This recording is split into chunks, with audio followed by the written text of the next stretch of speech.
Hello out there, Foxes fans, and welcome back to another edition of the U.S. Foxes podcast, coming to you live, as always, from various parts of the United States. I, as always, am your host, Matt Folks, joined this evening by two of my co-hosts, Mr. Jason Becker in New York and Mr. Jim Harris. I am in San Diego, but how are you boys doing? First, starting with Jason, because I know that our gentleman friend in Houston is feeling pretty good right now.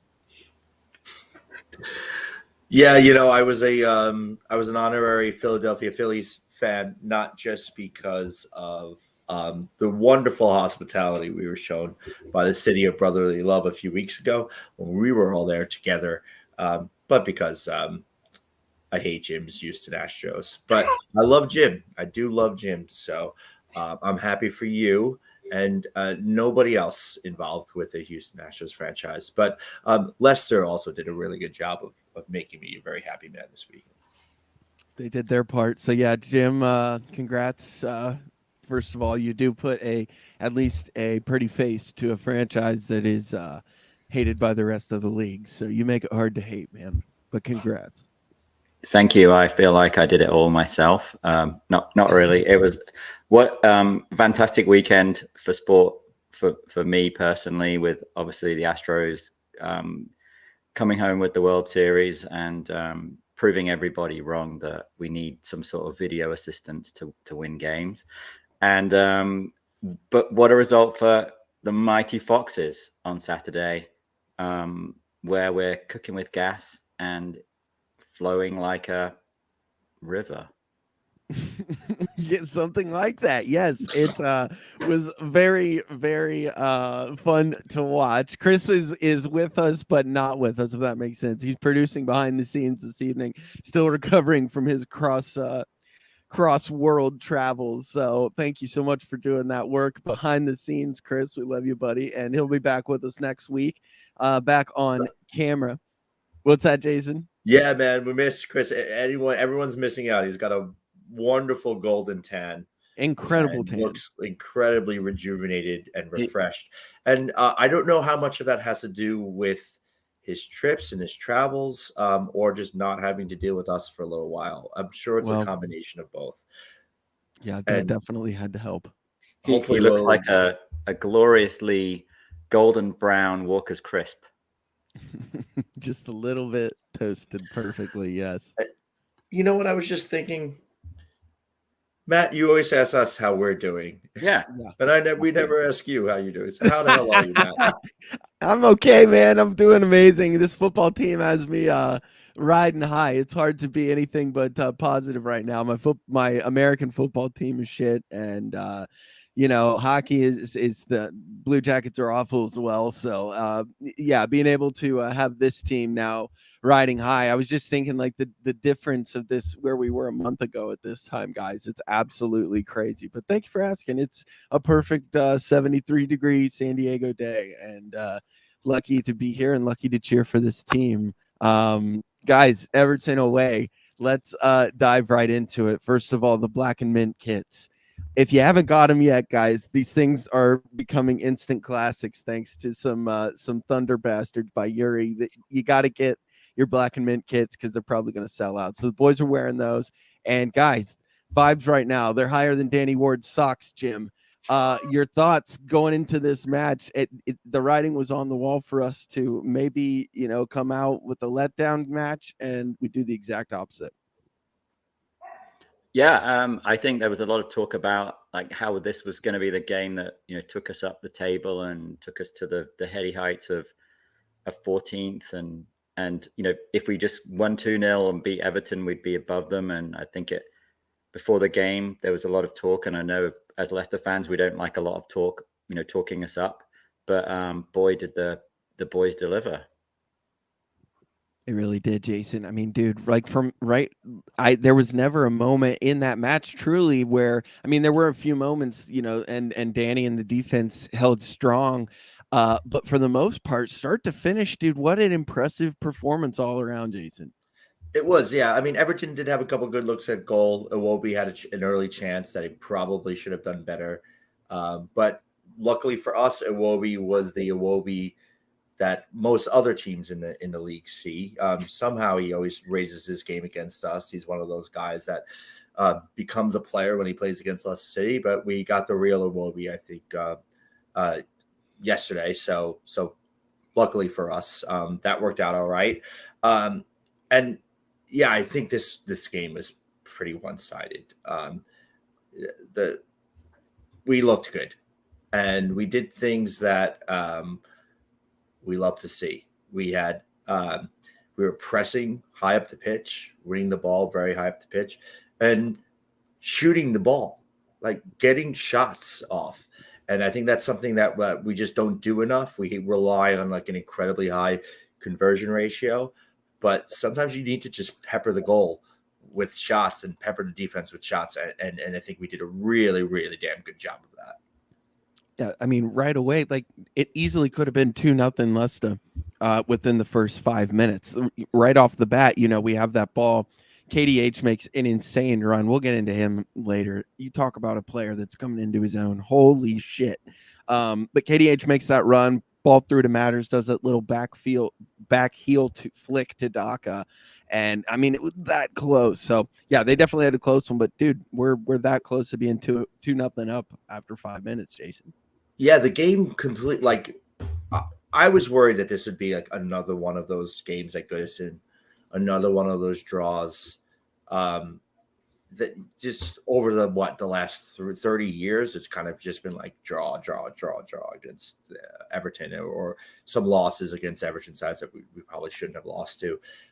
But this game, like right from the get-go, there was action, and you knew that there were going to be a few goals, and so those fears were like quickly cast aside for me. Right away, yeah, chances on chances seem to be coming in. Danny also right away. I mean, 22nd minute, Danny Ward makes fingertip save. That he gets the ball gathered up then, and he had the yellow ball with the yellow gloves and the yellow shorts and the yellow shoes, and he just literally looked like a yellow crayon. So that was entertaining for me. But another strong performance by Danny, Jim. Oh, absolutely. I think the last few weeks he's really shown such like a good presence in the box. It looks like he's, I think Fass is helping us, but I think Danny Ward clearly is talking to his back four. He's calling for the ball. He's coming out. He's making decisions, and he's making them early. And, there's a few times yesterday where, there were balls that came through, and he came out off his line really quickly, and he snaffled them up, or he made himself big and protected the goal, beautifully, probably like a hockey tender. Matt, you're a big NHL fan, but also I think they're clean. There seems to be this understanding with the back four, and they know where to go. He knows where to go, and it's like night and day from the start of the season. And maybe to your point, Matt, maybe it's the yellow ball with the yellow gloves and the yellow kit that he's becoming one, and they're all like morphing into this thing, and it's sort of this magnetic attraction. Well, you said the Pantene Pro's name, Wout Fass. Guys, if you watched him close up, and when I watched the highlights again, from minute one, he is screaming at the guys, and he has taken the leadership role in this back four, and there's no question. He's the one pushing up. He's the one getting in guys' faces. He's the one celebrating, getting the guys hyped up. And, man, I think there's a direct correlation, Jason, with his play. And, I mean, we said it last week with Danny, and we saw it again on display this week. Yeah, man. There's one thing that I really love is defenders who love defending. And that man loves to defend, and he plays really an aggressive style, but he's not reckless, I think, which is really good. Like, he doesn't get himself out of position. There were a couple of times during the game where maybe he got caught out a bit, but his first instinct whenever that happened was to turn around and get right back. And his style, his aggressiveness, I think that like Big Dan feeds off that. And I guess my second most favorite thing from defenders is something that those two guys are doing together. It's like whenever one makes a really big tackle or makes a block, the other one is like so pumped up about it. Like they're constantly like giving each other pounds, chest bumps. Like Wout Fass is definitely adjusted his game a bit, and he's now much more comfortable with the Big Dan chest bumps, which I Yes, think are definitely. key. It shows not only the rest of your squad, but the other team too, that you're all on the same page, and they really look like they are. Ward, you guys hit the nail on the head. Like, he is making decisions so much quicker, and I think a lot of that might have to do with, like, he probably wasn't healthy or fully fit during preseason. He spent a lot of his time as a backup for the last few years. Would play the occasional game, mostly cup matches, mostly against lower tier opposition. So the pace of the Premier League is going to be a lot faster. So it's going to take any player in any position time to get up to speed there. And, we had injuries all over the park. We're playing different systems. Now we have a little bit more of a consistent lineup. And he's starting to play with a lot more confidence. He's very decisive. And he got his hand on almost every cross, like every corner. I think maybe the last one he didn't get a hand on, but he's really keyed into the game. And the full yellow strip, I think, looked fantastic too. So we've got Big Dan. We have two Big Dans, really, but now I guess we have Big Dan and Big Bird. And man in goal was phenomenal, and a real banana peel for Everton. It's perfect, man. If I told you 50 corners in a row now without conceding, boys, how about that stat? Guys, listen. I'd say don't talk about it. This is not an X-rated show, okay? Yeah. So, yeah, 50 without conceding, and I mean, you gotta have to have a disclaimer when you whip out stats like that. I'm sorry about that. I'm sorry to get you excited, but yeah.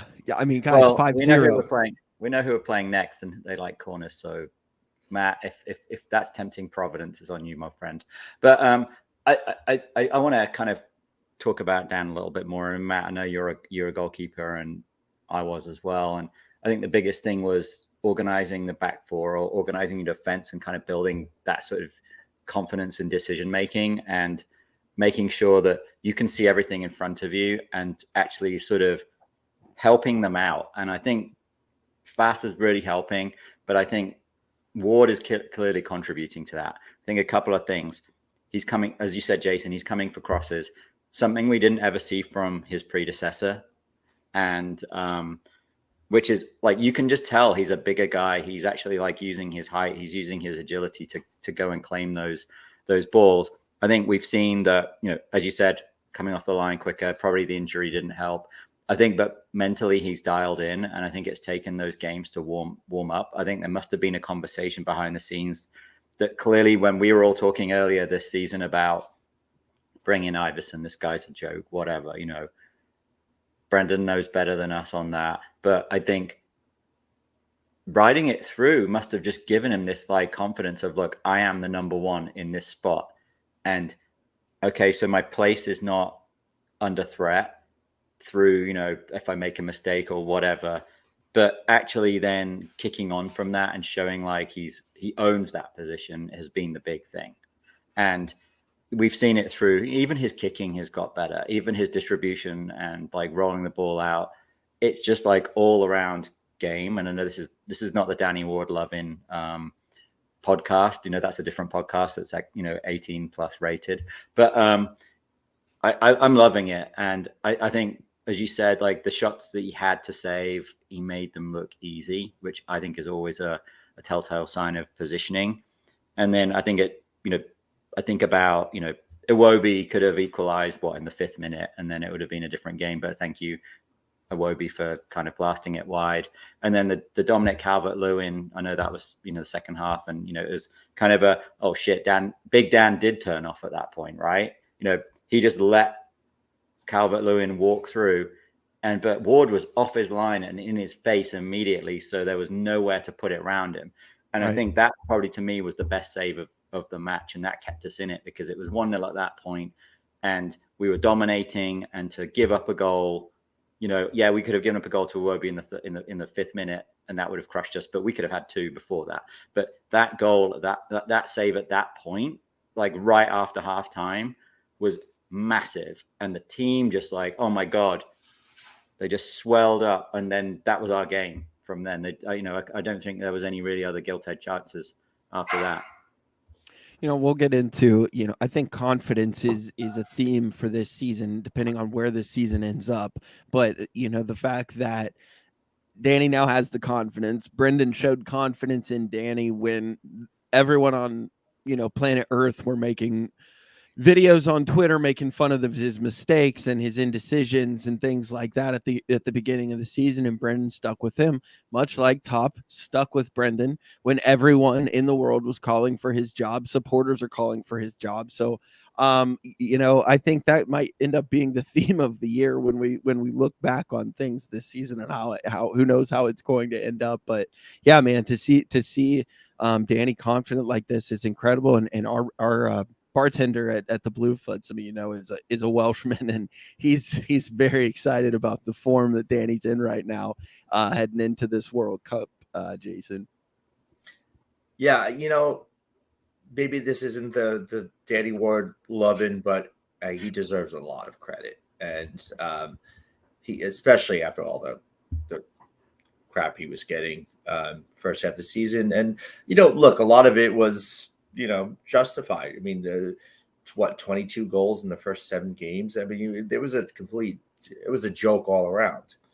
But as you all said, and Matt, you just said, maybe there is something something to be said about sticking with someone and letting them know that you have their back, no matter what's going on right now, that you believe in them. And if that were indeed what was happening in the background, I think that's some really great man management, and that's something that Brendan and the coaching staff deserve a lot of credit for too.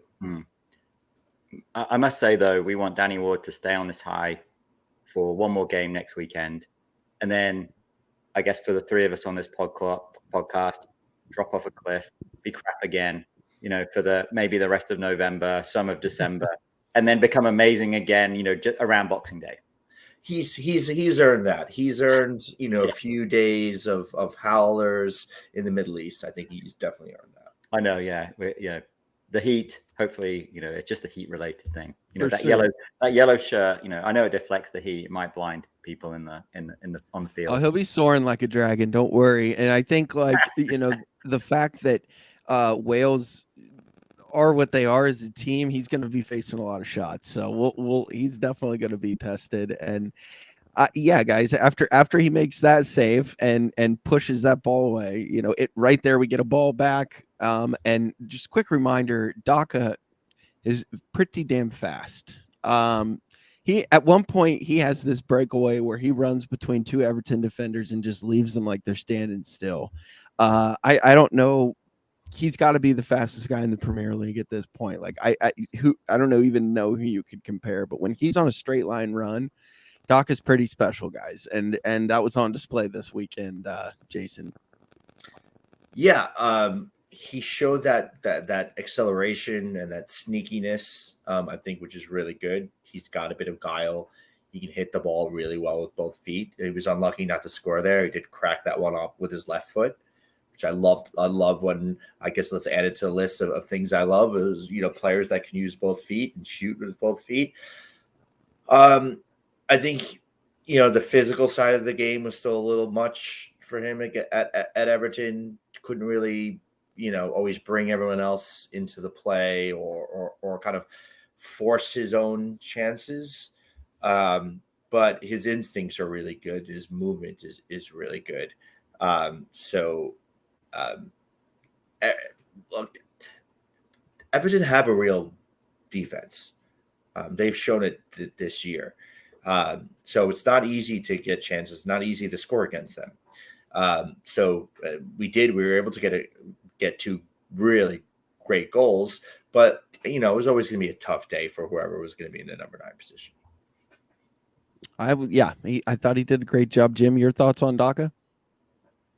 I think he's been amazing, and I kind of took a little note while I was preparing for this. Yes, I do prepare occasionally. Of Daka versus the GOAT, and he's starting for a reason. I think I think he brings a bit of a combination of sort of what Vardy has and what Iheanacho has. I do think he actually has some really good movement, and I think his link-up play is getting so much better. Jason, totally agree with you. His ability to go and just hit early shots with either foot is something that gets him goals because keeper's not set. There are a couple of P rollers or worm burners if you're a golfer that he does do. I think that first, I think that his chance in the first third minute, that was maybe one where it's like just take another little touch and get in the box and then hit it and just like get yourself set. But the confidence he showed to actually hit it was immense. He sort of drops in. He's clearly defending and he's herring around like a crazy, and he's enjoying himself. And I think that sort of enthusiasm is infectious with the players. But I think the fans, he's a fan favorite for a reason.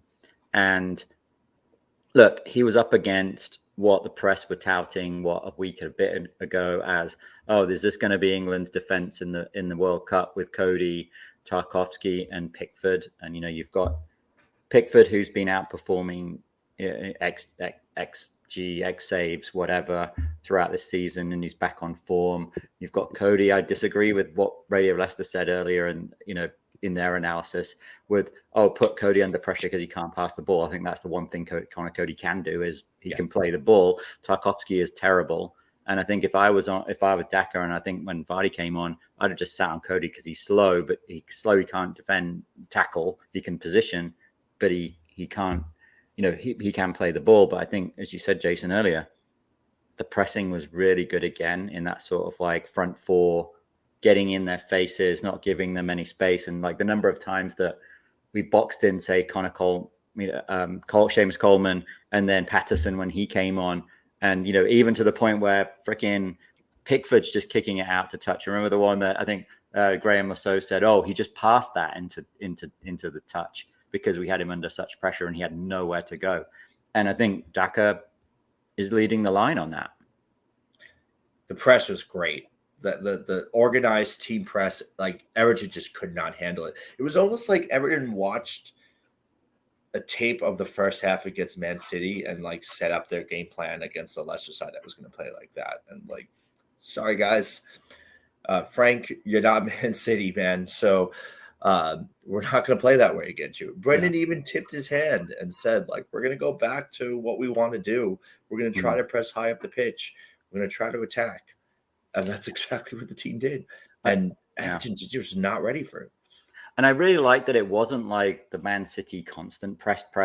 There was a lot of time when we would drop back to our own half, and I was thinking, they're giving an outlet to the left back. They're giving an outlet. But we kind of went and drew them out into our space so that we could hit them on the break. And I think some of the things that like we showed were like draw them in and then go kill them. And I know we're going to get into it in a little bit, Matt, but like some of the chances we made and the second goal were through absorbing and hitting on the counter attack. And I think I said to you guys yesterday during the game, it was like it felt a little sort of 2016-y in a way because it was that hybrid of the Brendan quick moving triangles, maybe even trying to overuse the triangles in the first half where it's like that round the corner ball that KDH loved, but drawing them in and then hitting them through. And rather than the drink water over the top, it was kind of someone run and then between the lines passing. And it was like, I felt like it was an awesome game to watch. And I think the last few weeks has been like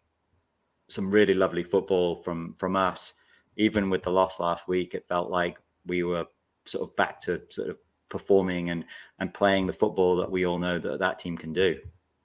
We saw like it was so different. Like the second that the play switched, to your point, man, like it was just a wave of black suddenly flying forward. Like it was none of this, pissing around in the midfield. It was get the ball forward, pass, boom, chance. And when you're turning on teams like this, slow defenders especially, man, we were just eating on them, and it was so damn fun to watch. I mean, compared to some of the football that we've watched this year, to be the team that's doing that, be that attacking, pressing team was amazing. And I think James Maddison's play right now is making all of this happen because the man is doing things that are just undeniably special. And that was just on display again this week with 2 assists. And I don't know, speak a little bit your thoughts on Matters, Jason, and the form that our number 10 is in right now, in this dart loving psychopath right now. Yeah, man, like he is doing it all over the pitch. So he's setting up in that right wing spot, but then drifting inside.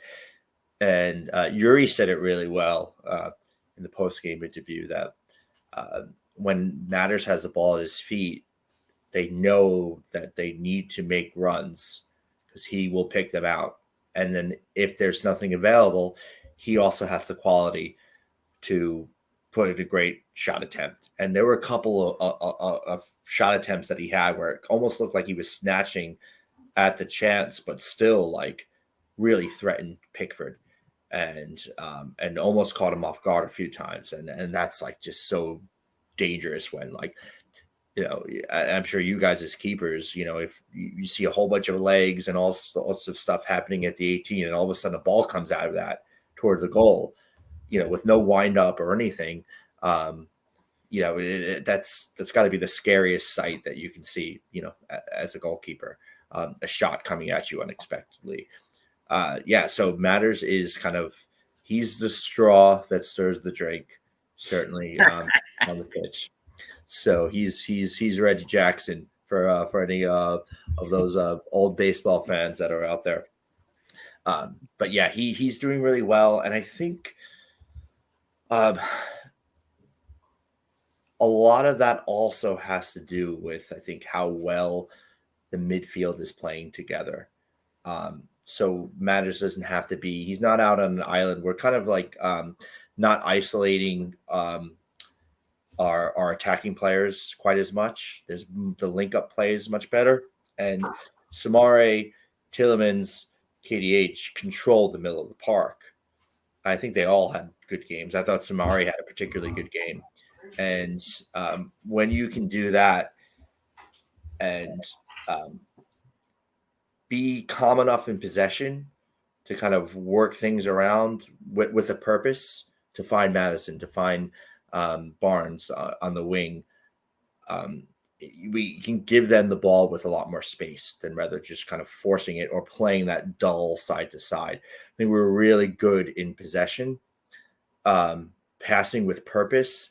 Matt, you were kind of talking about like what was going on earlier in the season, and the passing patterns were just so predictable. Like we could all see it and we knew exactly where the next pass was going to go. But now I think one of the commentators even described us in possession as being mature. And say it was a mature performance. And I think we're starting to see that.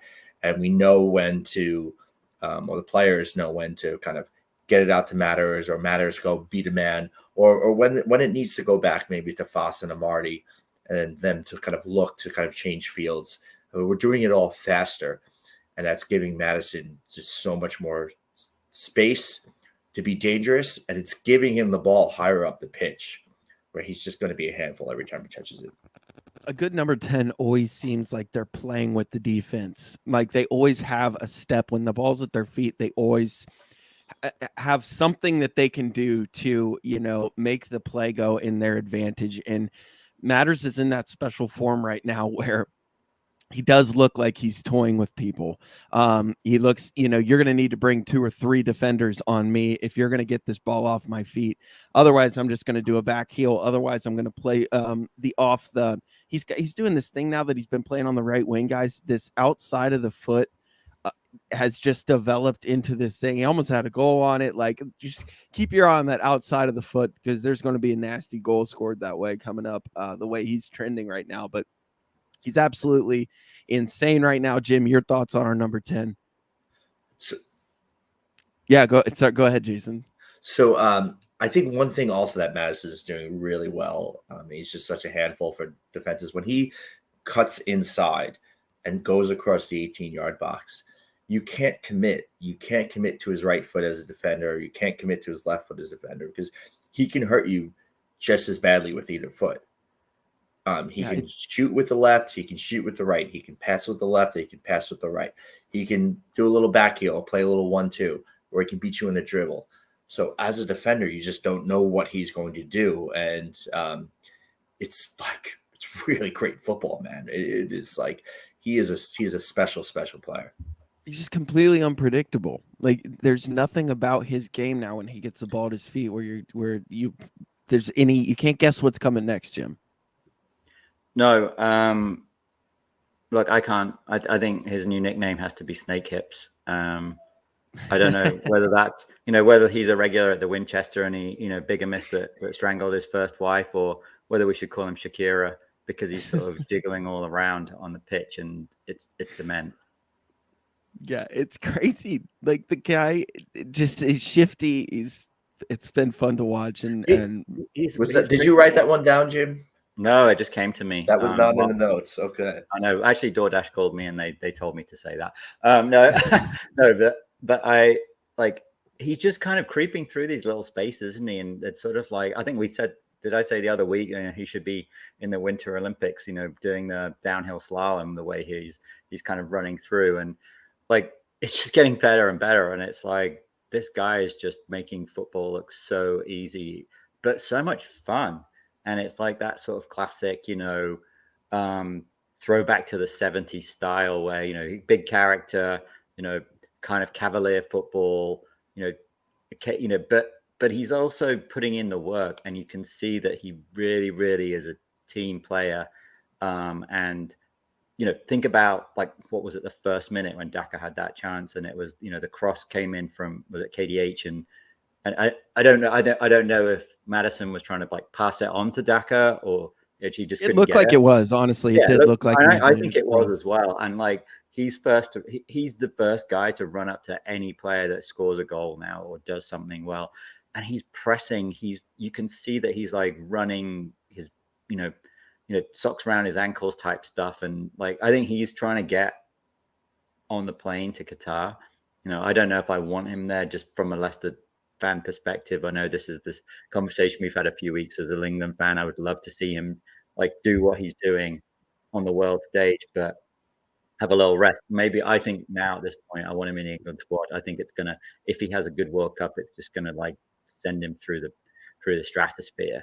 And but goodness me, he's just he was carrying the team early in the season, and now he's the big cog in the team that is kind of becoming this sort of, I'm going to run with this analogy, well-oiled engine now, right? Where everything goes through him. He's kind of playing it, and it's just fantastic to watch. Another player we're seeing really develop in front of our eyes is KDH.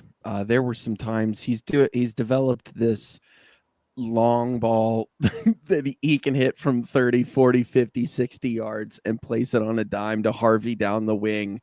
And we saw it set up Yuri's goal that we'll get into. But your thoughts, Jason, on KDH and where his game is right now? Because every week, dude, it's just yeah. I don't know. I think I have a slightly different opinion on KDH. I love him as a player. I think his engine is contagious. He makes players want to work hard, and he's not afraid to kind of get stuck in. He made a really great defensive play at the end of the game where he just came flying in out of nowhere to clear one out when we were we were a total mess at that moment. And KDH just knows when to be a courageous player, and he made an outstanding play.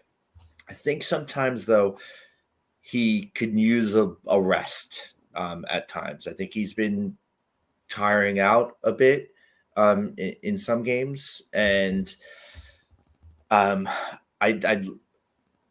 he's so close, I think, to getting to that next level as a midfielder.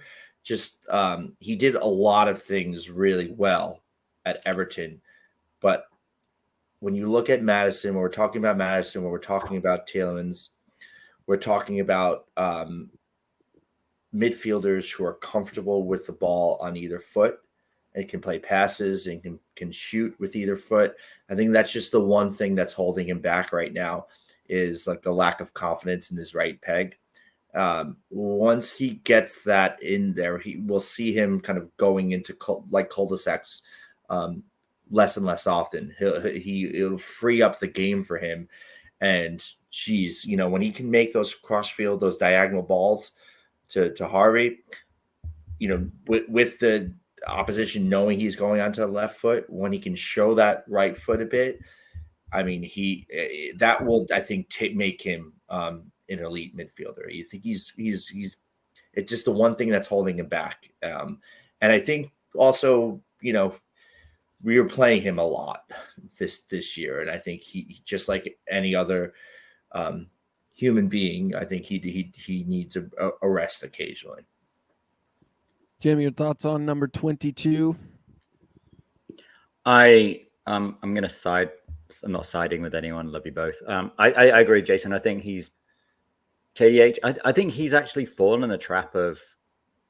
He was the guy carrying us at the back end of last season, and I think when we were doing badly this season, he's tended to try and do too much. And I think there's been a bit of actually do more with less. And I think that's kind of your point, isn't it, Jason? Of like, dude, you don't have to force everything. Or you know what? If there's a pass, if you have got nothing on, you don't have to do that weird sort of like 360 scuttling over the ball, getting it onto your left foot. Just give it back and let it recycle and let it reset.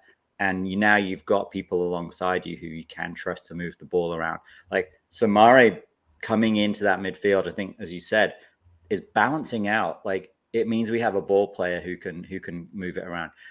Where Tielemans is going in this deep lying playmaker, there's always an outlet, and with Castagna. But I think he's just still trying. There's a bit of that. I think, chill out, dude.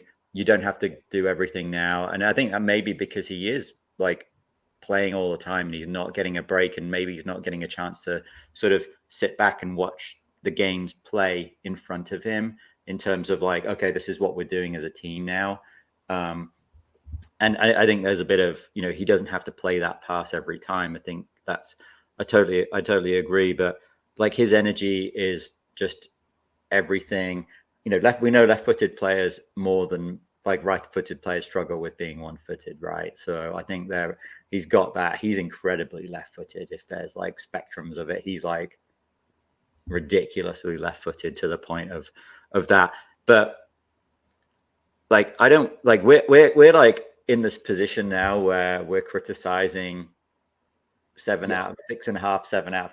He's like, I think he played like a sort of high 6s, 7 out of 10 performance. I think everybody played very well this game. This was kind of back to sort of the normal Leicester. So it's nice to kind of be on that side, and we don't want to feel ungrateful. I know you guys so well that you were not saying any of that in terms of like, what the hell is this type? Yeah, I mean, I'm just saying like, that's like the one. If I had one little nip thing that's keeping him from being elite, I agree. Yeah. I would put him in that high 6s, 7 kind of range for his performances. And I think you're right. I think a lot of the responsibilities and kind of fell to him last season. Like Yuri was, not playing his best.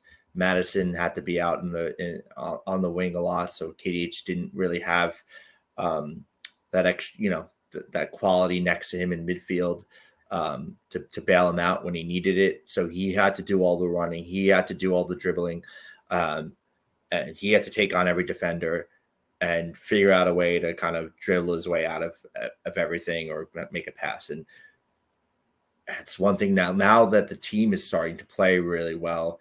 He doesn't have to do all that all the time. And I think once, he takes that pressure off a little bit, he'll really kick on. So Matt, tell us, man, what are you seeing? What are you saying? Like, I just I see a player that's really coming into his own and is very comfortable now as a Premier League midfielder. He obviously he's still very young. I think that's one thing that people forget sometimes when they're talking about him. But we're seeing a guy now though that is making plays, and maybe that's why Brendan's sticking with him so much and playing him, to your point, as much as he is he sees how special of a player KDH is, and where for his age and what he can become, and he's just trying to unlock that. I am a big fan of his vision. He makes plays happen just by he sees Harvey making runs that I wasn't seeing, from a high up camera viewpoint. I'm not even seeing. And to that point, that's how the first goal gets scored. He plays an over the top beauty to Harvey and springs that play forward, which then, the rest is history.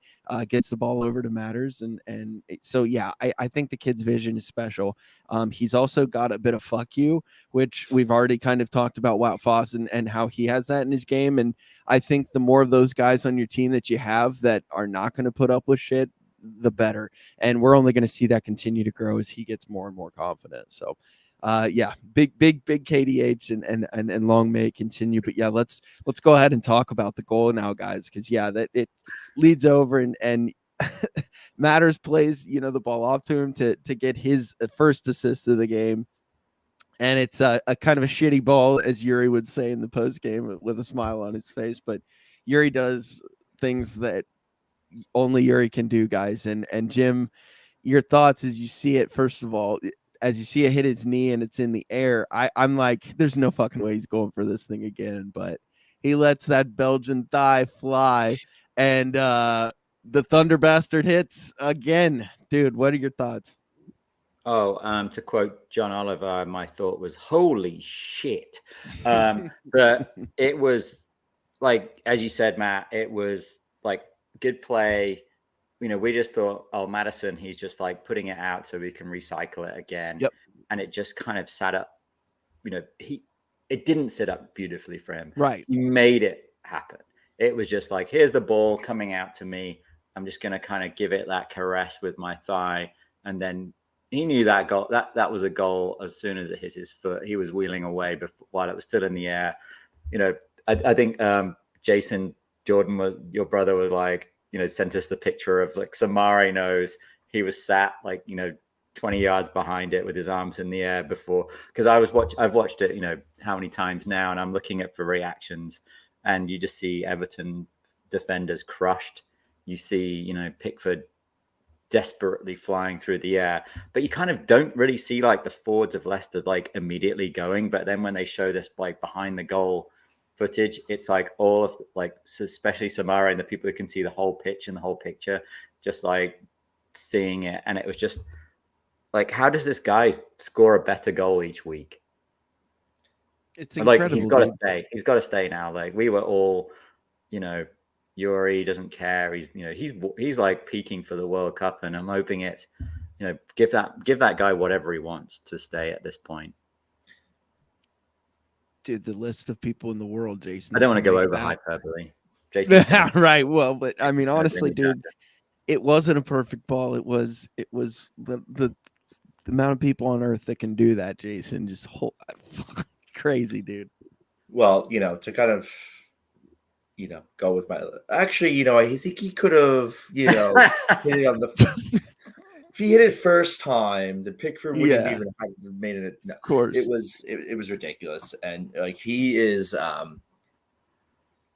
I've never seen a player with that much ability off a volley or half volley, and that much confidence in his ability. Like he knows where the ball is going. Yeah. He was wheeling away. He knew that ball was going in. He knows how to hit those. Like he does it better than who does it better than him right now. No, honestly, no. I think he's in the same realm as like De Bruyne. Like if De Bruyne had scored that goal, we would be hearing nothing but that is like the best goal ever. Like it freaking kissed the underside of the bar. It was that good. Yeah, and we've now seen 3 weeks in a row he's done that. I mean, he was so unlucky not to get a goal against Man City, but that was going under the crossbar. Yeah, and Ederson just happened to get something on it. He did it against Wolves. He scores a screamer in the FA Cup final. He scored a screamer against Brentford. He scored a beautiful goal into the far post against Man United last year. Like he's doing it so often. My only fear is that like people will just take these goals for granted, and I don't think Leicester fans will, but the rest of the league, and he deserves the credit that anyone should get, that a De Bruyne would get, for scoring a goal like that. I mean, you wouldn't be able to log on to Twitter without seeing a replay of it. And if a player on Man City had scored the same goal, or a player on, Arsenal or whatever, I mean, it's that good. The guy, he's not only just scoring these wonder goals, but he's playing, I think, a really good, solid game. He looks like he's moving a lot better than he did last year. He doesn't look as tired. He's got a real commitment to defending as well. Something that we saw like all the time last year was like him fouling players and especially in our box. And you're not seeing any of that from Yuri. He's like, his positioning is really good. He knows where he was in the right place to get that ball, to set himself up. It's almost like he saw it 4 or 5 moves ahead. Like he's starting to see the game in a way that he did when he like first came to town, and it was like play like unbelievable football. So it's really awesome to watch how and see how far ahead of things he is. And he was, man, he as soon as Madison was playing that ball, he knew exactly what he was doing there, and he knew how to do it too, which just makes it even more amazing. I'd be really interested to see how much he's running now, because I think, wasn't there a stat previously that he was sort of running, he was like the highest mileage player in our team or something like that, and now clearly he's not doing that. He's our sort of deep lying playmaker, almost like when we sort of don't have the ball, or we're just kind of in our own half, it's like we have a back three and he's the right center back, and he's the, and sort of covering on right back, letting Timmy bomb on, but he's just sort of drifting up when he wants, and and as Jason, I think you said, his decision making is so good, and he's so selective about when to join in. He just hovers sort of on that sort of 20 yards, 25 yards out space. He's clearly like not exhausted. So when he's making a challenge, he's not kind of a tired tackle where he just kicks someone over and he gets angry about it. But I think the biggest thing is like, he's moving the ball so quickly as well. Like he's like, okay, I'm just going to give it on to this guy, and I'm going to give it on to this guy now. Oh, okay, now and he's seeing everything. And I think that is just suiting him so well where he is. And I think it's saving his legs that he can then join in when he wants. I feel like it's kind of the nearest player I can see that style, and this guy's dropping off is like what Trent was doing for Liverpool. It was that sort of like, okay, you're sort of our right back, but you're also our center mid who's the most attacking, and you can drift out wide and do stuff. It's like he's stolen all of Trent Alexander's mojo, and he's like scoring goals that Trent Alexander never scored, and like keep contributing with whatever you're doing without the goals, but the goals are just sort of like the icing and the cherry on this like amazing cake at this point for me. Yeah, dude, motherfuckers hitting fadeaways like at this point, like top of the ball, knuckleball fadeaways. Kobe, literally, he's doing. He's calling it. He's like I want to see Yuri call like crossbar, and then like ding it off the underside of the crossbar. Just turn around and walk away while the ball's still in the air. You know what I mean? Before the ball's through the hoop or in the net. Be awesome. Yeah, and then nothing but swishes as well. Yeah, dude. Well, I mean, he really is just in a form that's like a cheat code right now, and we're only reaping the benefits of it. If you scored a goal like that on FIFA or PES or whatever, you'd be like, this game is BS. It's not real life. Yeah. No one scores goals like that, and this guy is scoring. He's like green shot timed perfection. You definitely save it to your clips, to your best goal clips. I don't play FIFA anymore because I'm not allowed to, and also it's good for my sanity and my controllers. It's tough subject. Sorry. I'm over it. I think one thing about that goal too is like, Jim, you were talking about Madison having Shakira's hips. I think Samare showed a little shimmy there too. He was dancing. Thank you. The yes. ball even hit the net.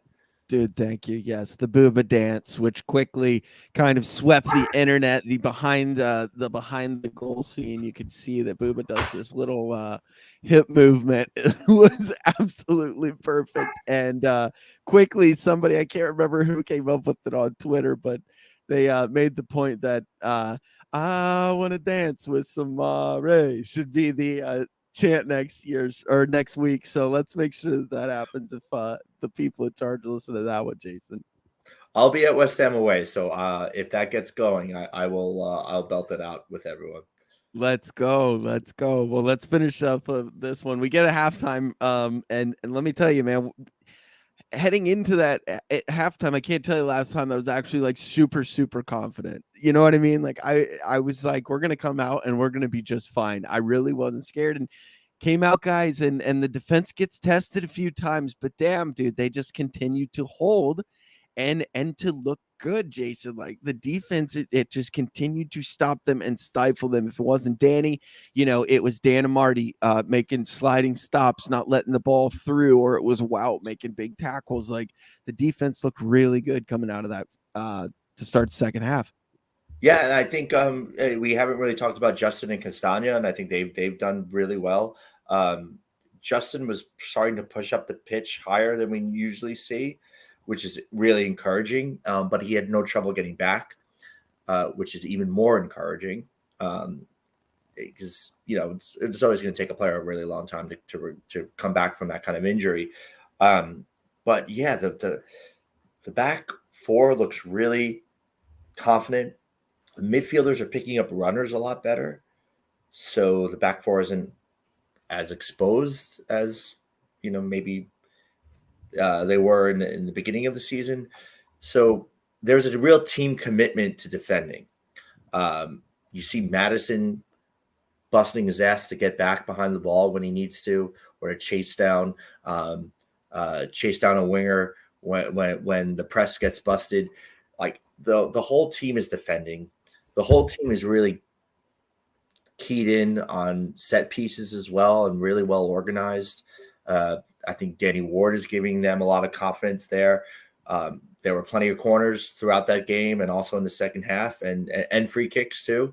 There was one free kick in the second half where it kind of had shades of the end of that Liverpool Cup match, that diagonal ball that we just made a mess of and gave up a goal at the end of the game to blow that game. And then Everton had a free kick in the same spot. And the side dealt with it like no problem. Right. So yeah, what you were saying, Matt, like second half started and it was really nice not to like be too worried. Well, I was confident. Yeah, I was also confident, man. And like now that I think about it, I'm like, I'm not used to that. Like it's been That's what I mean. It was a great feeling. It felt really good. Like I was able to really enjoy the game and enjoy the second half. Well, there was that save 3 minutes into the second half when Calvert-Lewin was clean through, and right. Big Dan had gone kind of walkabout. I think Big Dan had his classic game, didn't he? Sorry, you guys. I'll talk about that in a second. No. I think you're right. Like you're not going to win a game in this league. It's going to be very rare that you win a game where your keeper doesn't have to come up with a save. Yeah, exactly. But I think like Big Dan was napping, Fast was pushing everyone out. They played our offside trap beautifully. Danny Ward, great save off his line. I think we talked about that. But I think there was also, we saw some peak Dan and Marty moments. We had the chest bumps, but we had that bit where he was under pressure and he had the ball and he kind of did his little spin and he kind of like passed it off. It's like, what are you talking about? Nothing doing on that. And it's like everyone else is like, puckering up their lips, both top and bottom. And Dan and Marty's the coolest cat on the pitch there. I got to read you something. I think this is was it from the Guardian match report or the BBC? 36 minutes. Well, this is in the first half, but this reminded me of this was a great Amari moment. So Iwobi nearly breaks through the middle of the Leicester defense. The ball pings towards Amari, who instead of blootering clear, drops his shoulder and executes a cute little drag back to see off Calvert-Lewin's press, then passes away from trouble. Oh, ho, ho, Bobby Moore, chirps Jamie Carragher on Sky commentary. Yes, it was as cool and as smooth as that. That is exactly the moment I was talking about, Jason. It was immense. Love it, man. Well, he's playing with confidence. You can't say that. And that's kind of like we said earlier, that word keeps coming up with this team and until it bites us for it. Yeah, and that word blootering, I don't think that's ever come up before. That's weird. That's a new one. Up in the dictionary. That's the first one for the pod. Definitely. Yeah, I'll look that up after. So I probably shouldn't read things that I don't necessarily know the definition of. So I'll check that out. So. I'm assuming it's high class. Fast forward a little bit, guys, and Harvey fuck Barnes cannon set up by James Maddison, and Harvey makes it 2-0 with an absolute laser. No doubter could have rolled it in, but instead he just does this freaking cannon blast, and Pickford, almost blows the acne off of Pickford's face. That's how hard this thing was headed towards the net. So you guys, when Harvey's doing this, James is doing this, what else were we supposed to think? What do you think about that goal, Jason? If I were to rank all of the starters, I think Barnes would have been like pretty low, not low for me, but low relative to the rest of the 11, right? But I don't think that's a bad thing, because I don't know that, Harvey had his best game in possession. I think he could have made some better passes or plays in the final third. But the thing about Harvey that I love is even when he's not at his best, he always makes goals happen.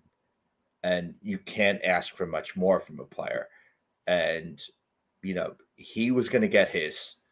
And, it took some time, but he went and did it. And it was a great counter.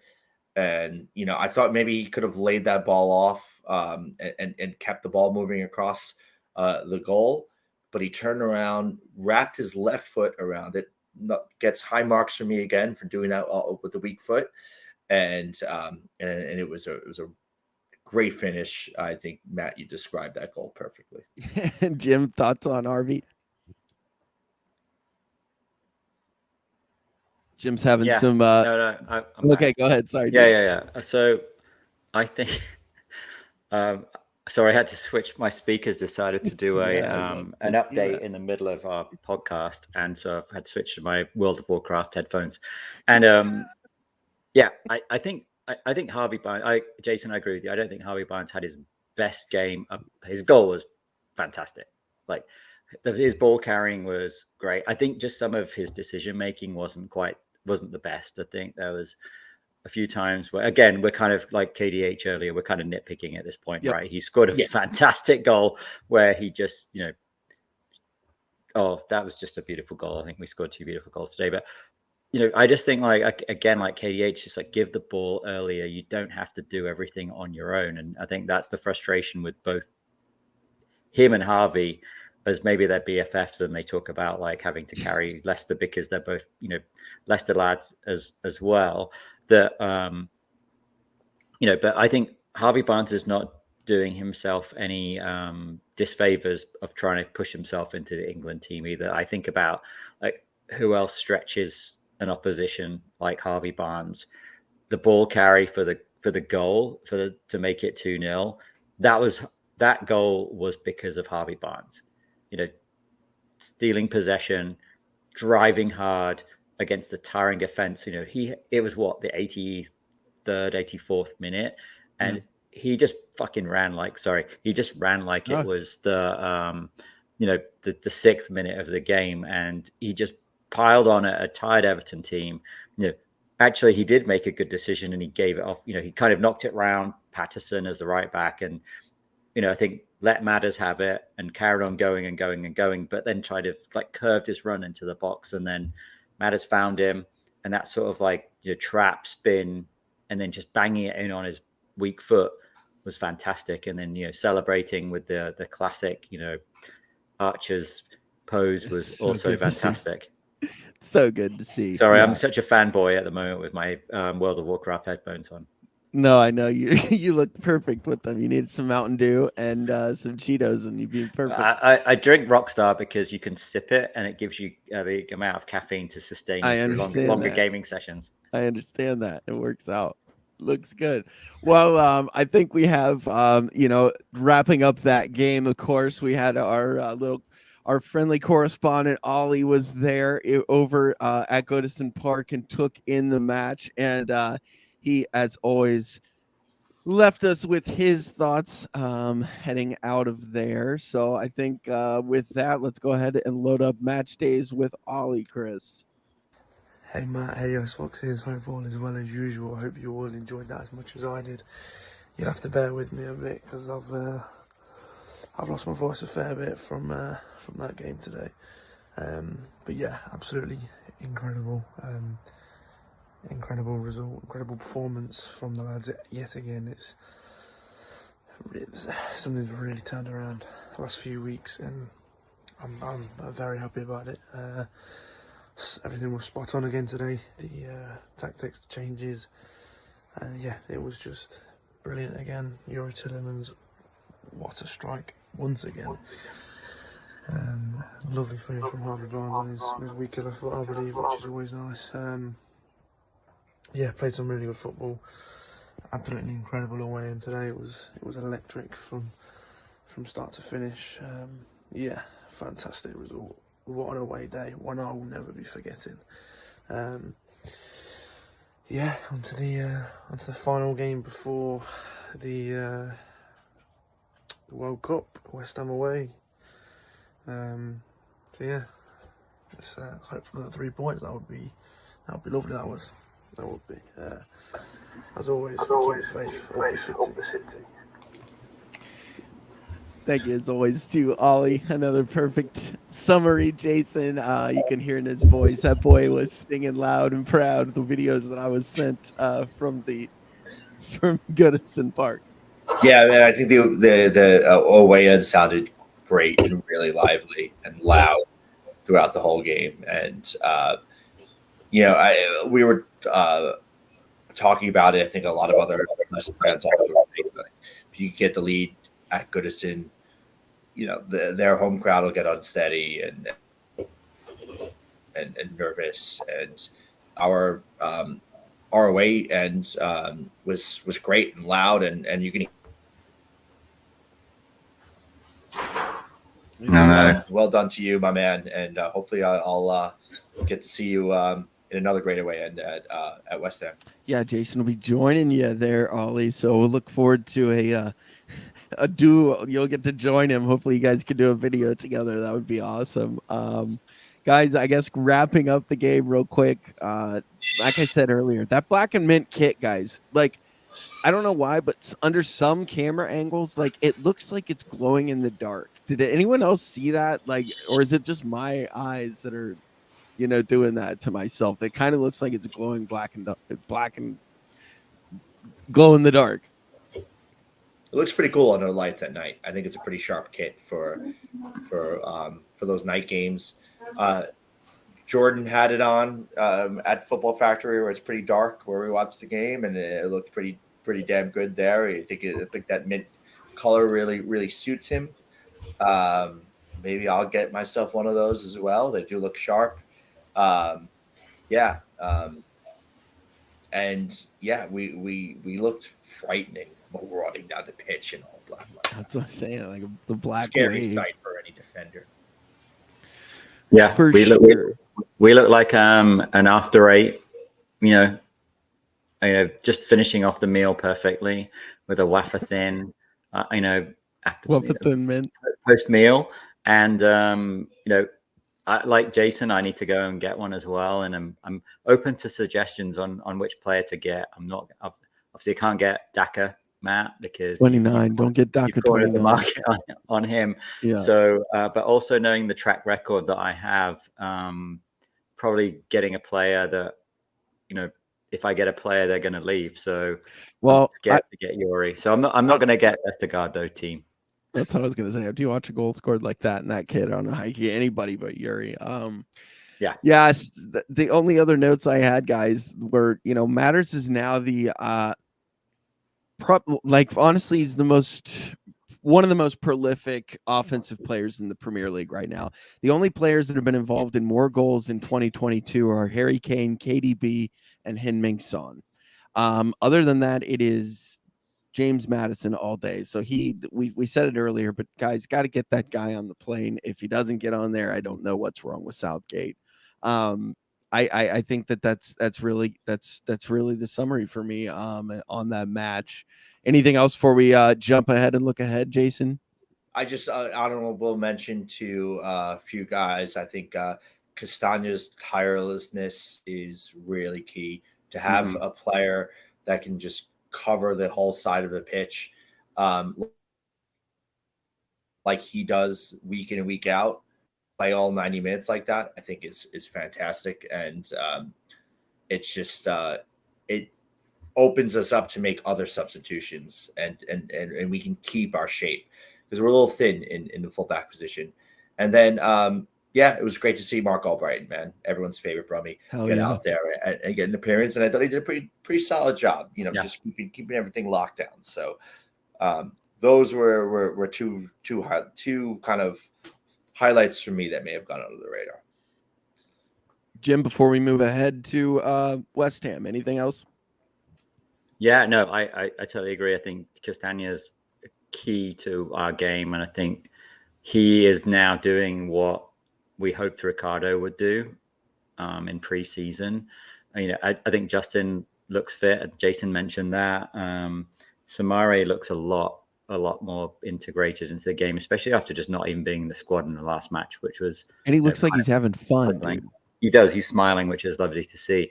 And I think Mark Albrighton, honorable mention to him. And then obviously the GOAT came on and he was running around like a crazy. But overall, I think this was a great team performance. I'm actually gonna give a shout out to Brendan. And the biggest thing I've noticed over the last couple of weeks is, and I think not only could you hear the away fans, you could hear Rodgers. And every time he was on camera, he was clapping. He had his arms out. He had his hands out of his pockets. And he just looks like a different manager who's encouraging and leading his team from the front. And, I'm gonna kind of go back on what I said and say, like, look, he's starting to become the guy that we thought he was. And I'm glad we stuck with him. And I was in the Rodgers out camp and he's proved me wrong. And I'm not, I'm not too proud to say I'm wrong. And, this is why I'm not a chairman of a football club or a CEO of a football club. And this is why I'm not a football manager. I'm just a guy who hangs out with my friends and talks about the club that I love. There's not enough crow between here and New York for all of us to eat all that we deserve to eat after, what we said. But, and things weren't where they wanted to be, Jason, but they're where we want them to be now. And it's good. Yeah. I mean, long may it continue. I hope, but I think that everyone's gotten the message that we do need to be on the same page. This is like it or not. This is a marriage, right? And we're gonna have to see this one through. So sometimes when you go through some tough times, and some marriages, some relationships have tough years.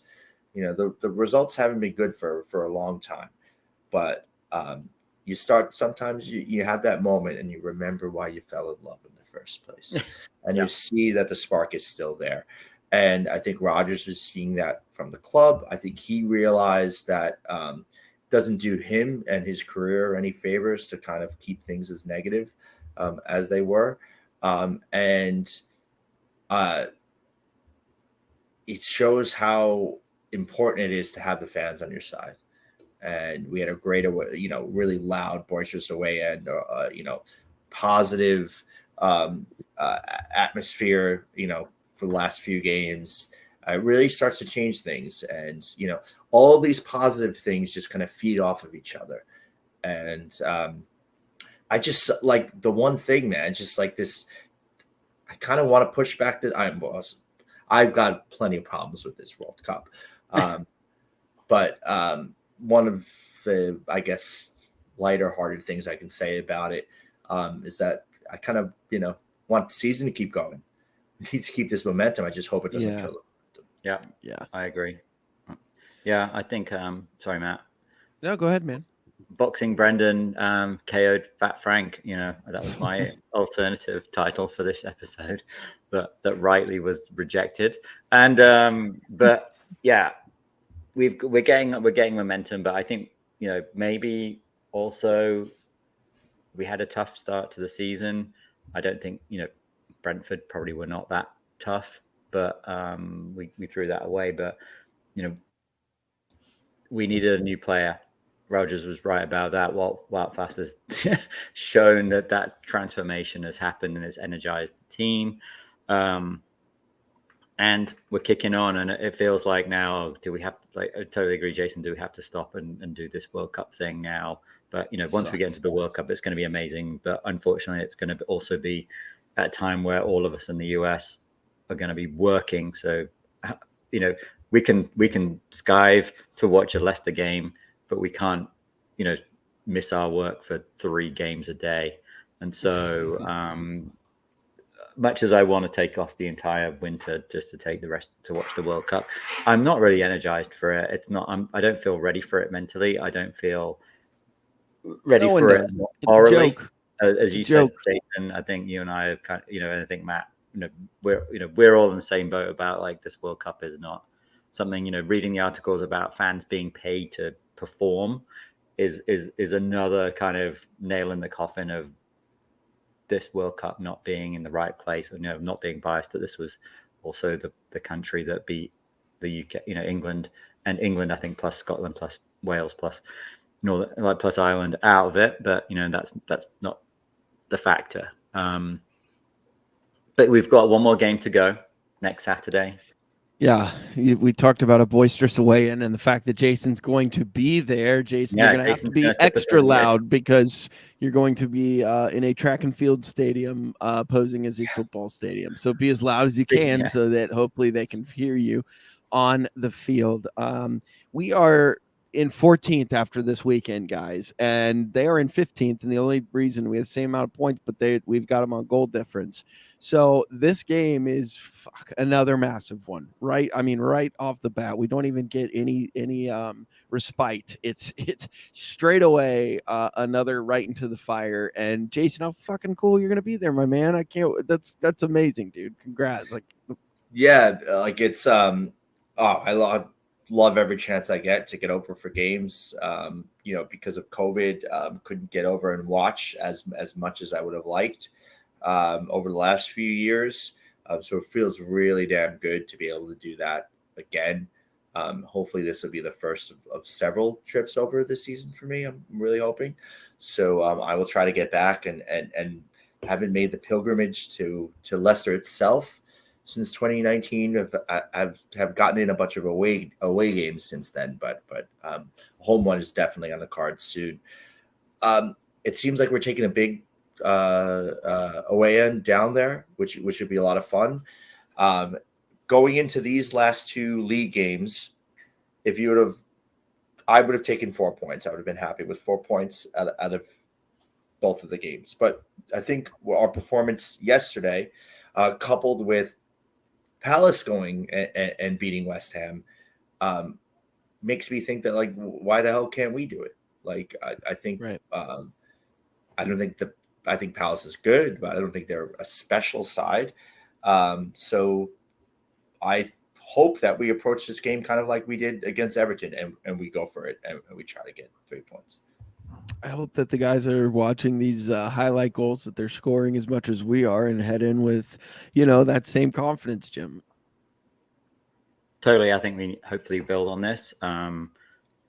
Watching bits of the West Ham game today, there seemed to be a bit of disgruntlement in, Ben Rama when he got subbed didn't seem like a happy camper after scoring the goal. Maybe Palace proving that they're not the team that we watched in Philly, and they actually are. We can't catch them, but we can overtake West Ham. We can jump up the table. And I think if we can win this game, I think Rodgers hopefully treats this like a cup final where just go for it. Just run your butts off. You can have a big rest for those of you not playing. don't care about the ones that are playing. They can rest for their national teams, and I think we can kind of get a team against West Ham where we've done all right down there as well. I think Jason would, and Ollie and Maka cheering them on will help as well. And David Moyes wearing his cap today, looking a bit crazy. We'll go from there. Would you want to play for that guy? I mean, come on. I would actually play for that guy, but I'm hoping for 3 points. I'm going for the Northern Irishman over the Scotsman next Saturday. Jason, go ahead, man. Yeah, Moyes has gotten us. We've had a couple of embarrassing losses against West Ham. Things have gotten better against them, but there's still got to be a little bit of a sting there. And Rodgers, I'm sure, looks at Moyes and has to kind of think something similar to what he should think about Frank Lampard. And like, I should not get outmanaged by these guys. And we've lost. We kicked the crap out of Lampard's Chelsea before. We've also lost to Lampard's Everton. I'm sure that was something that stuck with Rodgers, and this is a really good opportunity for Brendan to kind of remind everyone again what he's all about, and to go into the break with another win there would be just really good for the psyche. Yeah, and I think cats all over the world will be supporting Leicester next week as well. Against cat kicking Kurt, Zuma, cat kicking Kurt. Screw that guy. Yeah. Well, I don't think, first of all, David Moyes has always looked to me like if you were watching a horror movie where there was a chef that was like killing people and cooking them. And I don't know why, he just has always struck me as like a cannibal chef. As far as like the game itself, I think like another confident performance here, and we're through the roof. Like, there's not a player in the world right now that wants to see James Maddison coming at them.